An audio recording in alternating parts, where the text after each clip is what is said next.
viewers, my name is Nanekia Boachwa, A to A Talk Show. I'm so excited about today because I have one of our community leaders in my studio today. He was born in the Democratic Republic of Congo and he fled the country to Tanzania in 1996 when he was about 6 years old with his siblings and parents. He stayed in Tanzania for some time and then he moved into Australia in 2011. Okay. He completed his higher education here in Australia and he's one of the community development coordinator and he's also the director for one of the registered migration agent here in Australia, Queensland, Brisbane, to be specific.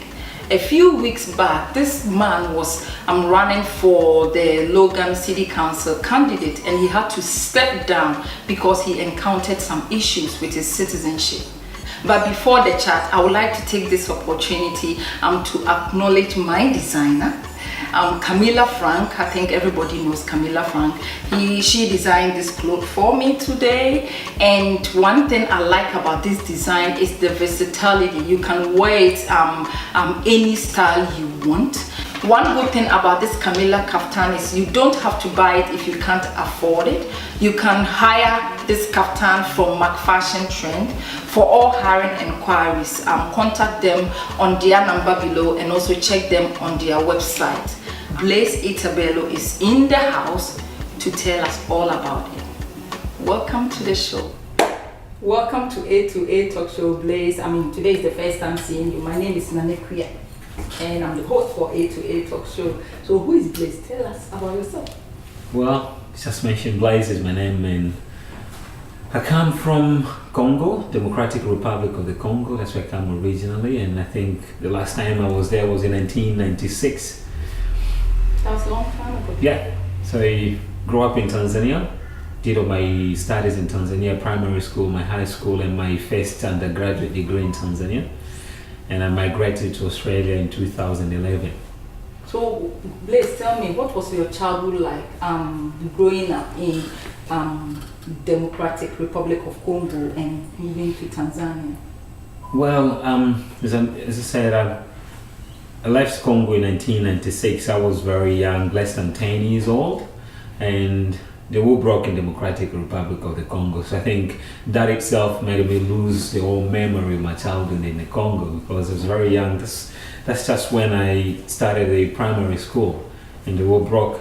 My family and I all, moved to Tanzania. So we flew to Tanzania and started life in a refugee camp. I want to know because you're sort of taking the political line. Sure. So I want to know how your childhood, like, people like that, they will be, Yes.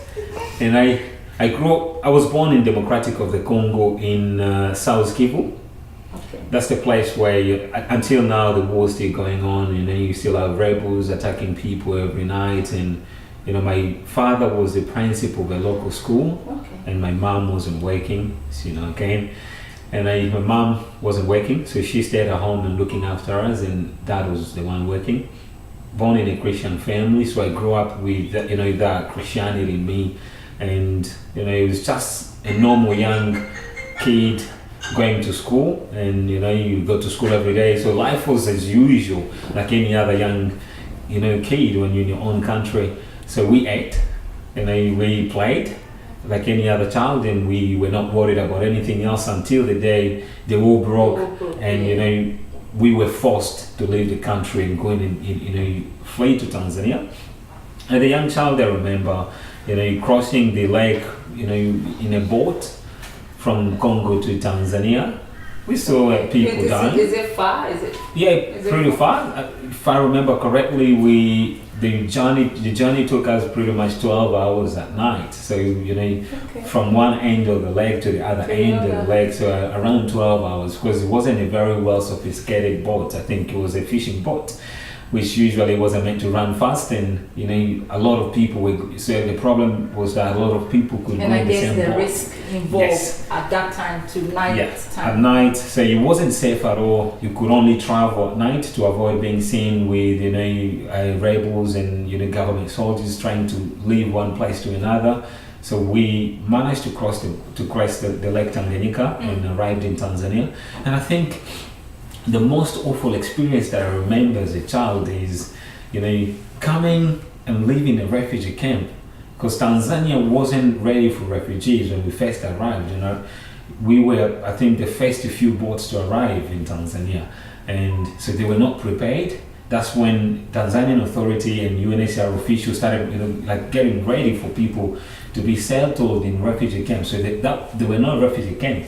They just prepared a place which I think was a soccer stadium, and we were there for about 10,000 people living in that little area, and we're all living together. There were not enough toilets. I think there were a couple of toilets, and the most awful experience was that you want to go to the toilet around midday, you probably have to go in the morning because the queue was too long. Oh my God. And I say, and this is nature, so I don't know how. Yeah, so you're gonna keep it in. Yeah, we were there for a few weeks until when they now made a proper refugee camp where they pretty much far from the city, because they didn't want to mix refugees and they are citizens, so we had to go a little bit far from the city, and this place nobody has ever lived there.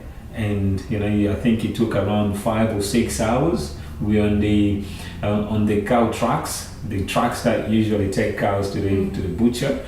So I remember we were in there for a few hours, probably 5 or 6 hours, and until when we got in the refugee camp, full of trees, only given a machetes and some plastics where you could cut trees and make a house, a tent.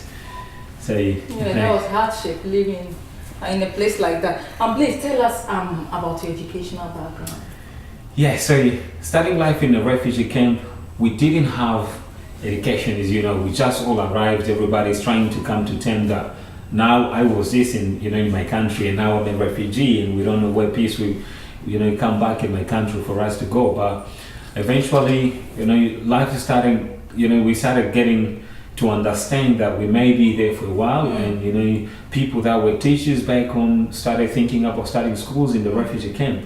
So my first experience going back to school in the refugees camp, we could sit on the floor.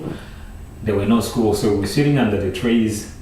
They involved the students saying, everybody that was in grade 1, you go and sit there, and that's how we started. So we sat on the floor, there were no pens, there were no books, nothing, and the teacher could only speak, and you listen. So there's no notes or anything. So I did from grade 3 in the refugee camp, in that kind of environment, finished my primary school there. So we started getting more support from UNICEF and other international organizations coming in the camp, and they built a school. Not building a school, this can be misleading, not building in schools in terms of, getting all these proper equipment in a school. No, I thought that this was just at least something that we could, keep ourselves under when, it's raining, because previously when it rains, everybody goes home because there were no roof or anything. Yeah. So I finished my primary school in the camp. I also did my high school in the camp. And when I finished my high school, I had an opportunity to teach at the same school that I finished my high school at, and I was a teacher for a year. And I was a bit desperate to go to university because my dad couldn't afford to pay for my school fees or anything.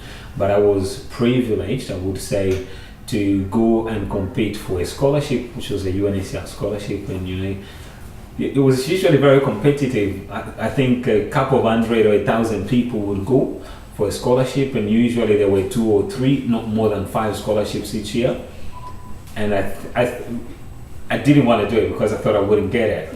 Yeah. And a friend of mine, a family friend, insisted. He met me on the road and he was like, "What are you doing here?" I said, "Well, I'm just hanging out." He told me, "No, your friends are doing interviews, you better go now." And I said, "No, I can't do it. I'm not sure if I can get it." Because number one was you need to speak English, and I didn't think if my English was good enough to get it, to pass the interviews. And I went and tried it. It's actually a long story. And, I was first of all told I didn't pass, and I gave up.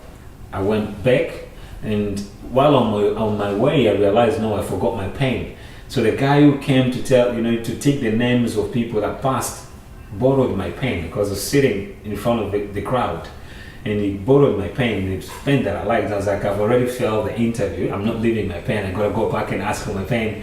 And I went there, and I realized there were mistakes.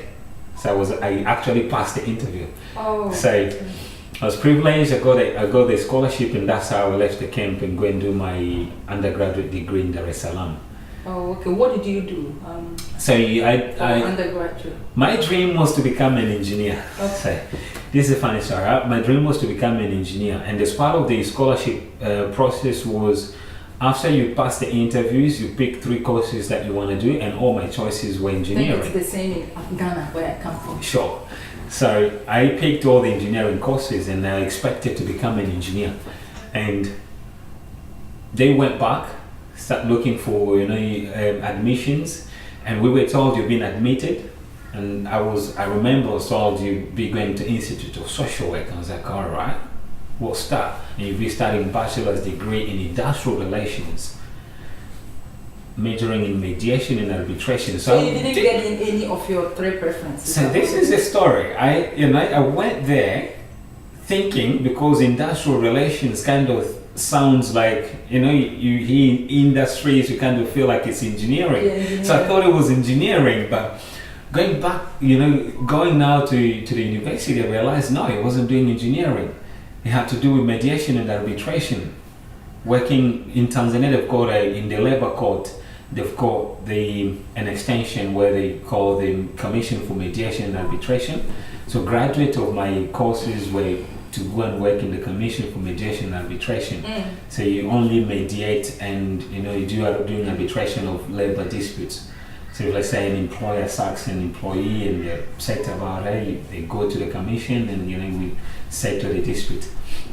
So that's what I did in my undergraduate course, and that kind of led me to doing law from engineering. I completely lost my passion in engineering and ended up doing what I do until now. Have you studied here in Australia? Sure, I did. And you moved into the country in 2000? Yeah, so in 2011 I came to Australia. And okay, yeah. So what motivated you to choose this political line? And I came in Australia in 2011. As an African, sure, in a country like this, so I just want to know what motivated you to... In 2011 I came to Australia with a suitcase, and my wife was here already, came to pick me up at the airport and didn't have anything, just one normal migrant like any other one, a kid who has been in a refugee camp for 16 years, and I kind of started life from the scratch like anyone else. And I feel today like I'm blessed to be the way I am. Really, I have a job, I have a family, own a house, I run a business. I'm a registered migration agent myself. Yeah. I run a business, I have a job, I have, I felt like the country gave me everything that I could possibly ask for. Within 4 years, really achieved a lot of things. And I live in Division 5, and our long-serving councillor was retiring by that time. I've been a very active member of the community ever since I came. I was highly involved in a lot of work in the community, and I thought, look, I can't sit back and keep complaining about the next councillor will be stepping in and not progressing the legacy of our retiring councillor. And I was like, I think I need to be a good citizen who can actually put their hands up and say, I want to save you. I really want to continue the legacy of our councillors retiring. I want to give back to the community that that welcomed me with open arms. And the main reason why for this chat is I read an article on couriermail.com and written by Judith Macy, something like that. And in the article, you miss out on becoming the Logan council candidate because you encountered some issues with your citizenship. Tell us about that. So I made a decision to run around September, October. I announced it to my friends, and I had my first media release going out around October, November. So it was known that I made a decision to run, but by that time I wasn't an Australian citizen yet. You've been here since 2011. Yes. So you can only apply for your citizenship. When we came here after 2 years, you can apply to become a citizen. So that has changed. So it's now 4 years. Okay. So I was within now the deadline of applying for my citizenship. I did a plan. I'm a registered migration agent. I know it takes 80 days for a citizenship application to be approved. Yeah. I had already made a calculation from the end of October. The election is in March 19th. I had enough time to become a citizen and continue with my campaign. So I lodged an application, and I was waiting to for that beautiful moment to get a phone call late advising me that I've been approved. But unfortunately, the process took longer than I anticipated, and I was approved. My citizenship application was approved on the 5th of February. That's when I got a phone call to say you've been approved. But unfortunately, you can only become an Australian citizen until you've done your ceremony. And unfortunately, the ceremony process wasn't going to happen until the 1st of March. And nominations were closed on the 16th of February. So I had to pull out of the race because I was to become a citizen, but on the 1st of March instead of before the 16th of February. But